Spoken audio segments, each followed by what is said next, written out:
Good morning mga ka-Rainbow Fam. So, again, I am Tatay Ben. I'm Jerry Aiko. At kami lang dalawa today. Hinayaan muna naming matulog ng mahaba-haba ang aming Bobby dahil recognition day niya kahapon. Nag-request siya na baka daw pwedeng rest day niya sa jogging. So sabi namin, sige.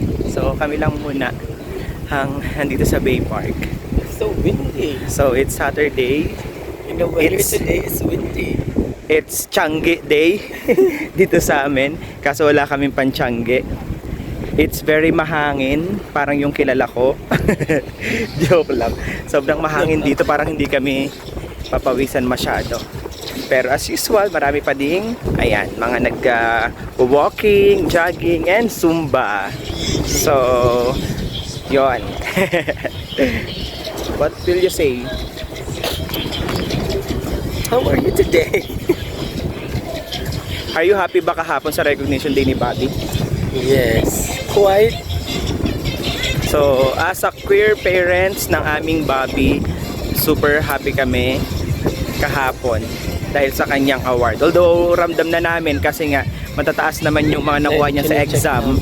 Chine-check namin yung mga books and notebooks niya. Kaya, yon. Pero iba pa rin kapag nandun mismo sa recognition day. Yung momentum. Yes. Yun, tapos mamaya may attenda naman tayo sa Lucena City sa Queen Margaret para mag-receive ng another award naman ng tatay. So yun, kita-kita tayo din mamaya mga ka-Rainbow Fam. Kami malapit na din ang award. Ibang award. Gusto mo ibang award? Hi! So guys, sana mapanood nyo to. At pag napanood nyo to, please subscribe to our channel. Just click the like, comment, and share our channel and our page sa TikTok, sa FB, and yun dito sa YouTube. Okay? So to our mga kapatid dyan ng LGBTQA+ community, sa aming mga ka-rainbow, sa aming mga kapatid, please support us and help us.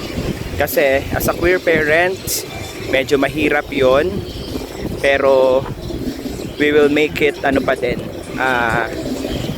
perfect syempre.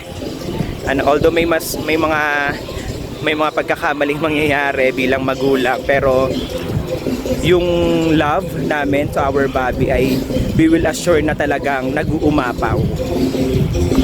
So help us, guide us para mapalaki namin siya talaga ng maayos. Okay? Okay ba yon, Daddy Ikes? Yes, sure. Pakape-kape lang siya, sana all.